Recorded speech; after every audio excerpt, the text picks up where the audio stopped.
discovered water, it certainly wasn't a fish. Well, we are fish swimming in consciousness, and yet we know it's there. Well, the reason we know it's there is because if you perturb it, then you see it. And you perturb it by perturbing the engine which generates it, which is the mind-brain system resting behind your eyebrows. If you swap out the ordinary chemicals that are running that system in an invisible fashion, then you see it's like dropping ink into a bowl of clear water. Suddenly the convection currents operating in the clear water become visible because you see the particles of ink tracing out the previously invisible dynamics of the standing water. The mind is precisely like that, and the psychedelic is like a dye marker being dropped into this aqueous system. And then you say, oh, I see, it works like this and like this. Well,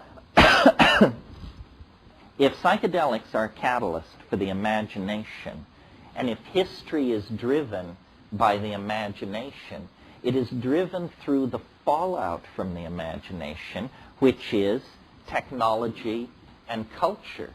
Technology and culture are the consequences, the derivatives of the ratiocination of the mind. And technology has, like biological life, but on a much faster or accelerated time frame, technology has this weird tendency to transcend itself, to bootstrap itself. You know, if you have a cart, then it implies better wheels, better bearings, better structure, and then higher speed, more control, more feedback from the machine. That means we need gas gauges, RPM readouts, so forth and so on. Technology, strangely enough, created by a biological creature, has itself this self-transcending quality, but ever accelerating.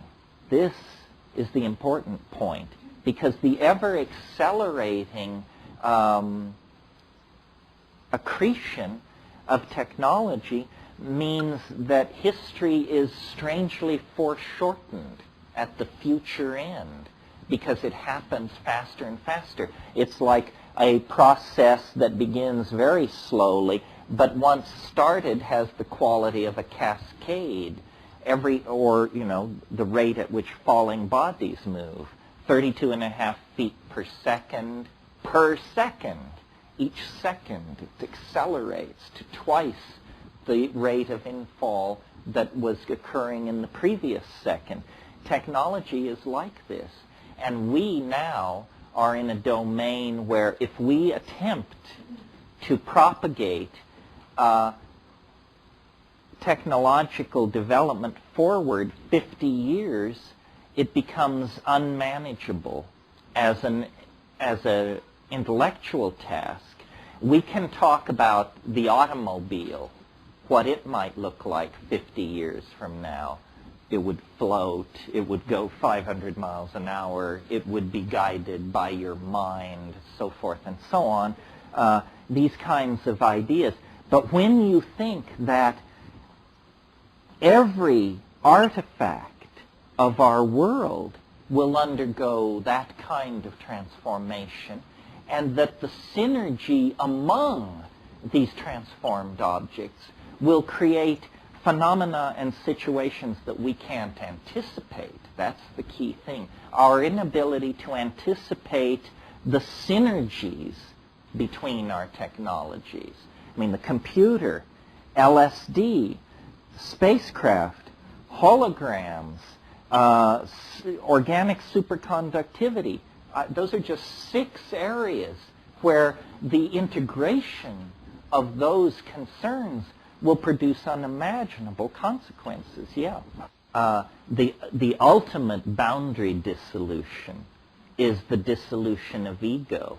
I mean, we hope we straight people hope that they never meet it except at death. Of course, they don't realize going to sleep at night is a kind of ego dissolution. But the government is expressive of this dominator culture that we're living in. The ego is a very recent invention, and its hold on reality is very tenuous, and consequently it walks around imbued with fear. I mean, it feels itself to be a mouse in a world of dinosaurs. That's because it's a very recent development. I guess I have to go back to this scenario of human development and say, just very briefly, here's how I think this worked. I'm not going to run through the whole evolutionary scenario, but this thing about ego. All primates have what are called dominance hierarchies. That simply means that the hard-bodied, long-fanged young males kick everybody else around. They control the females, the children, homosexuals, the elderly. Everybody is taking orders from this dominance hierarchy. And this is true clear back into squirrel monkeys. It's a generalized feature of primate behavior. And it's an aspect of our behavior as we sit here. Women, the feminine is not honored. The elderly are marginalized. Homosexuals, that whole issue. Many of our social and political ills stem from this attitude. Well, but you see, I believe that when we left the trees and admitted psilocybin into our diet, that it has the effect of dissolving boundaries and making this maintenance of a dominance hierarchy very, very difficult.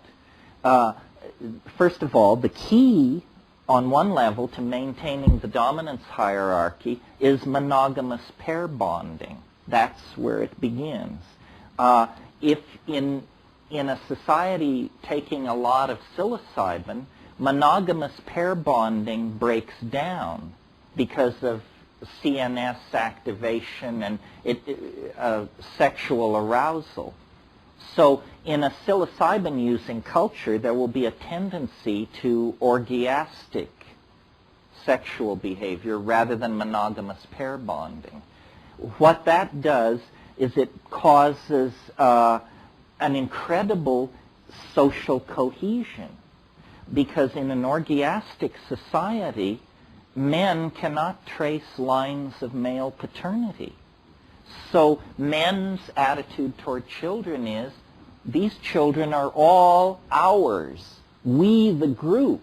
It's a glue that we, in our paranoid social style, with everybody having the deed to their property and their 11-foot-high fence, can hardly imagine. But psilocybin was artificially suppressing this dominator behavior style in the primate, the evolving proto-hominid, now human being. When psilocybin was taken out of the diet, the old primate program was still there. It had not been bred out. The genes were always there. It's just that for 50,000 or 100,000 years, we medicated ourselves, literally religiously. We religiously medicated ourselves every new and full moon, perhaps oftener. These orgies were happening, creating social cohesion, propagating everybody forward. The problem was, when the psilocybin was taken away, we had been under its influence for perhaps 500,000 years. We had evolved language, rudimentary abstract philosophy, a sense of religion. We had invented technology in the form of using fire and chipping flint and all that.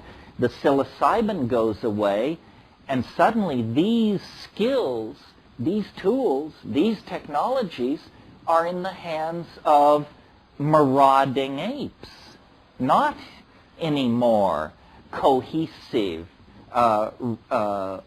caring human social groups, but marauding territorial apes driven by the desire to control all weaker members of the social group.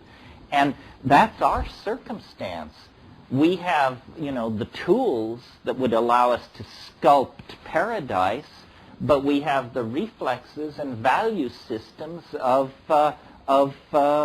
anthropoid apes of some sort. So the split between our conscious hopes, our best foot, and the bottom of the human scale is appalling. I mean, look at the spread. It's a spread from from Mother Teresa to serial killers. I mean, you don't get serial killers in the chipmunk population or the grasshopper population. I mean, these animals are not so set at variance with their basic nature that these kinds of pathologies can erupt. We, on the other hand, are half angel, half pack-hunting killer ape. I mean, we're an object fetish society. I mean, our entire psychology is characterized by a profound discontent. That's what we're about. It doesn't matter, no matter what's going on, after a little while, we get restless and move on. Other animal species are embedded in a kind of world of endless genetic cycling. No fox grows bored with hunting, and yet our thing is a profound dis-ease.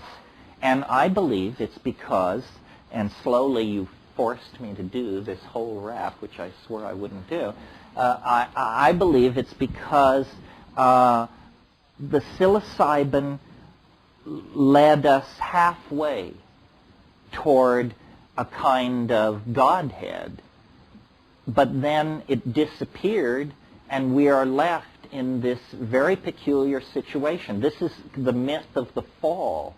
We are half angel, half beast, and these two natures are united in every one of us.